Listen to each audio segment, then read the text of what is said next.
Hi, hello, నమస్తే. Welcome to our YouTube channel SSV stories. ఈరోజు మనం చెప్పుకోబోతున్న కథ పల్లెటూరి అమ్మాయి పట్నం అబ్బాయి పార్ట్ 57. ఓకే, ఇక ఏమాత్రం ఆలస్యం చేయకుండా కథలోకి వెళ్ళిపోదాం.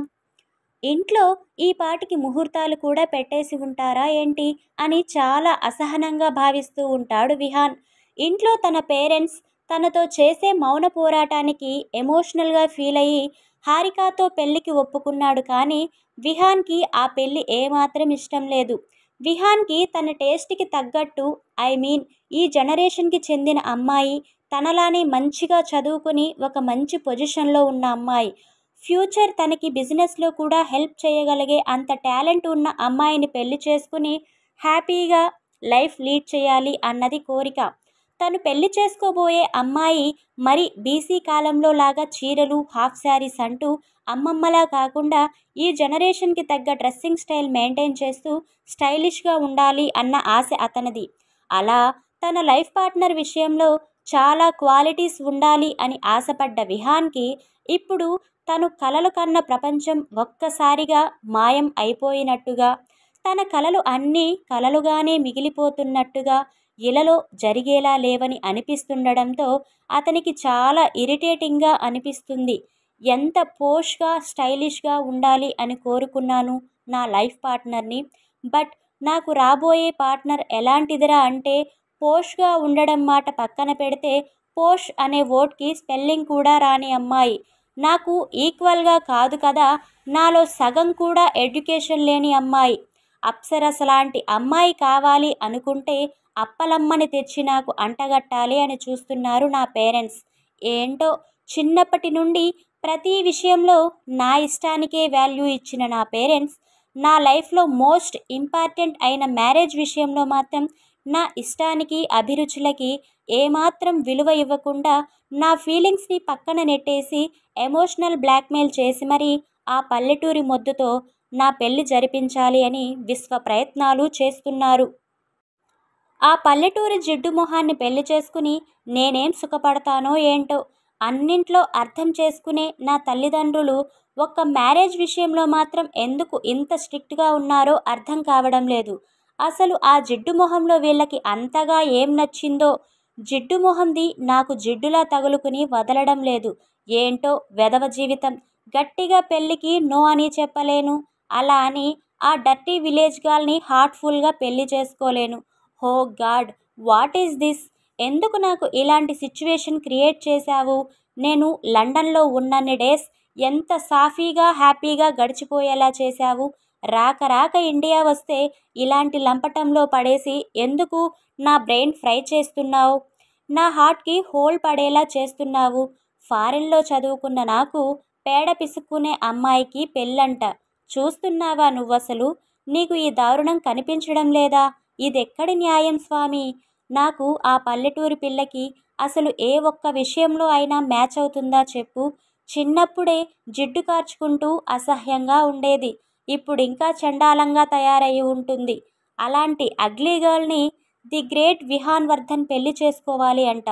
వినడానికే ఎంత కంపరంగా ఉందో చూడు. మా ఇద్దరికి నక్కకి నాగలోకానికి ఉన్నంత తేడా ఉంటుంది. ఇంత తేడాగా ఉన్న మా ఇద్దరికి పెళ్ళి ఏంటి స్వామి? నేను ఎలానూ నా పేరెంట్స్ మీద ఉన్న ప్రేమతో ఈ పెళ్ళి ఆపలేను. నువ్వే ఏదో ఒకటి చేసి ఈ పెళ్ళి ఆగిపోయేలా చెయ్యొచ్చు కదా. Please God, please save me. ఈ పెళ్ళి నేను చేసుకున్నాను అంటే మాత్రం నా జీవితం నరకమైనట్టే. ఆ విలేజ్ గర్ల్తో నేను చిన్న ఏజ్లో 1 or 2 డేస్నే కలిసి ఉండలేకపోయాను. అలాంటి అమ్మాయితో ఇప్పుడు లైఫ్ లాంగ్ కలిసి బతకాలి అంటే నా వల్ల అయ్యే పని కానే కాదు. ఎందుకో ఆ ఊహ కూడా భరించడం కష్టంగా ఉంది. భారం అంతా నీ మీదే వేస్తున్నాను. నన్ను నీళ్ళల్లో ముంచినా పాలల్లో ముంచినా నీ దయనే. ఏం చేసైనా సరే ఆ అమ్మాయితో నా పెళ్లి జరగకుండా చెయ్యి. ఈ ఒక్క పనిలో మీరు నాకు సాయం చేశారు అంటే ఈ జీవితంలో మిమ్మల్ని నేను ఇంకేమీ కోరుకోను. కావాలంటే వెంకన్న స్వామి ఈ పెళ్ళి ఆపేస్తే మీ 7 కొండలు కాలినడకతో నడిచి వస్తాను. ఈ గండం నుండి నన్ను గట్టెక్కించు. ఈ జన్మకి ఇది చాలు. వన్స్ ఈ పెళ్ళి ఆగిపోతే ఆఫ్టర్ దట్ ఏదో ఒకటి చేసి నాకు నచ్చిన నేను మచ్చే క్వాలిటీస్ ఉన్న అమ్మాయిని చూస్ చేసుకుని ఎలాగోలా మా వాళ్ళని ఒప్పించుకుని పెళ్లి చేసుకుంటాను. నాకు నచ్చిన అమ్మాయితో లైఫ్ అంత సంతోషంగా గడిపేస్తాను అంటూ ఆ వడ్డీ కాసుల వారితో కూడా బేరాలు చేస్తాడు విహాన్ బాబు. ఇతని కోరిక విన్న ఆ ఏడుకొండల వెంకన్న స్వామి చిద్విలాసంగా నవ్వుకుంటాడనుకోండి, అది వేరే విషయం. తన మొర ఆ వెంకన్న స్వామికి చెప్పుకున్న తరువాత ఆయనతో బేరాలు కూడా పూర్తి చేసి ఈ పాటికి ముహూర్తాలు పెట్టేసి లగ్నపత్రిక రాయడం కూడా పూర్తయిపోయి ఉంటుంది. ఐ థింక్ నా పేరెంట్స్ నాకు ఆ పల్లెటూరి అప్పలమ్మతో పెళ్లి చేయడానికి ఎక్కువ టైం కూడా తీసుకునే ఉద్దేశంలో లేరు. అండ్ ఆ సోకాల్డ్ పంతులు ఎవరో జాతకం జామకాయ అంటూ లేనిపోని భయాలు పెట్టి ఉన్నారు కాబట్టి నా గెస్ కరెక్ట్ అయితే నా మ్యారేజ్ ఎంత త్వరగా కుదిరితే అంత త్వరగా ఫిక్స్ చేసేస్తారు. డ్యామ్ షూర్ తిమ్మిని బమ్మిని చేసేసి ఈ మంత్లోనే డేట్ ఫిక్స్ చేసినా చేస్తారు. అందులో ఆశ్చర్యపోయే పనే లేదు. మా వాళ్ళు ఈ పెళ్లి విషయంలో ఎందుకు ఇంత పంతంతో పట్టుదలగా ఉన్నారో నాకైతే అర్థం కావసరం లేదు, కానీ నా జీవితాన్ని సంకనాకించేయడానికి మాత్రం తెగ ఆరాటపడిపోతున్నారు అన్నది మాత్రం క్లియర్ కట్గా తెలుస్తుంది.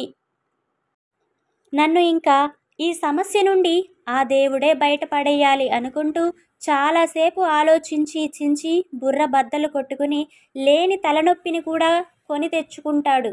ఓవర్ థింక్ చేయడం వల్ల స్ట్రెస్ ఎక్కువయి హెడేక్ రావడంతో తన వేళ్లతో కణతలు చిన్నగా నొక్కుంటూ ఆ మహాతల్లి టాపిక్ ఏమంటూ తీసుకుని వచ్చారో కానీ ఆ రోజు నుండి నాకు ఒక్క క్షణం కూడా ప్రశాంతతే లేదు. ఏంటో లండన్ నుండి వచ్చిన తరువాత నా టైం మరి ఇంత వరస్ట్గా చేంజ్ అవుతుంది అని, నా లైఫ్ అనుకోని మలుపు తిరుగుతుంది అని నేను అస్సలు ఎక్స్పెక్ట్ చేయలేదు. ఇప్పుడు అనిపిస్తుంది నాకు అనవసరంగా ఇండియా వచ్చి సరిదిద్దుకోలేని తప్పు చేశాను అని. స్టడీ అయిపోయిన తరువాత కూడా ఇండియాకి రాకుండా అక్కడే ఉండిపోయి అక్కడి నుండే బిజినెస్ని హ్యాండిల్ చేయడమో లేదంటే కొత్తగా అక్కడే ఒక బ్రాంచ్ని ఓపెన్ చేసి రన్ చేయడమో చేసుంటే నాకు అప్పుడే ఈ పెళ్లి గోలే ఉండేది కాదు. ఆ పల్లెటూరి పిల్లతో అయితే అసలే జరుగుండేది కాదు అనుకుంటాడు మనసులో. కాసేపటి తరువాత తను ఆ మ్యాటర్ గురించి అన్నీ జరిగిపోయిన తరువాత ఇప్పుడు ఎంత ఆలోచించినా టైం వేస్ట్ తప్ప ఎలాంటి ఉపయోగం లేదు అన్న రియాలిటీ హిట్ చేయడంతో తన ఆలోచనలు అన్నీ పక్కకి నెట్టేసి తన క్యాబిన్లో ఉన్న ఫోన్ నుండి క్యాంటీన్కి కాల్ చేస్తాడు విహాన్. అవతల వాళ్ళు కాల్ లిఫ్ట్ చేయగానే ఆ కాల్ వచ్చింది చైర్మన్ ఛాంబర్ నుండి అని అర్థమయ్యి హలో సార్, ఏం కావాలి అని ఎంతో వినయంగా అడిగారు. వెంటనే విహాన్ క్షణం కూడా లేట్ చేయకుండా స్ట్రాంగ్ కాఫీ, చాలా స్ట్రాంగ్గా ఉండాలి, నాకు చాలా హెడేక్గా ఉంది, కాఫీ తాగిన వెంటనే హెడేక్ తగ్గిపోవాలి, మీరు పెట్టే కాఫీ అంత స్ట్రాంగ్గా ఉండాలి, అర్థమైందా అంటూ గంభీరంగా చెప్పి కాల్ కట్ చేస్తాడు. తన పిఏ మేనేజర్కి కూడా చెప్పకుండా స్వయంగా చైర్మన్ సార్నే కాల్ చేసి చెప్పడంతో క్యాంటీన్ వాళ్ళు 10 నిమిషాల్లో విహాన్ చెప్పినంత స్ట్రాంగ్గా కాఫీ ప్రిపేర్ చేసి అటెండర్ ద్వారా చైర్మన్ ఛాంబర్కి పంపుతారు. రవ్వ లడ్డులు తినేసి కాసేపు హారికాని పెళ్లి గురించి అల్లరి చేస్తూ ఆట పట్టించిన బుజ్జి మరి కాస్త సమయం హారిక దగ్గర ఉండి తన నాన్నమ్మ పిలవడంతో తన ఇంటికి వెళ్ళిపోతుంది. బుజ్జి వెళ్ళిపోయాక హారిక విహాన్ గురించి ఆలోచనల్లో మునిగిపోతుంది. ఇక్కడ విహాన్ పెళ్ళి ఆగిపోవాలి అని కోరుకుంటున్నాడు. అక్కడ పెద్దవాళ్ళు ఏమో పెళ్ళికి ముహూర్తాలు కూడా పెట్టేశారు.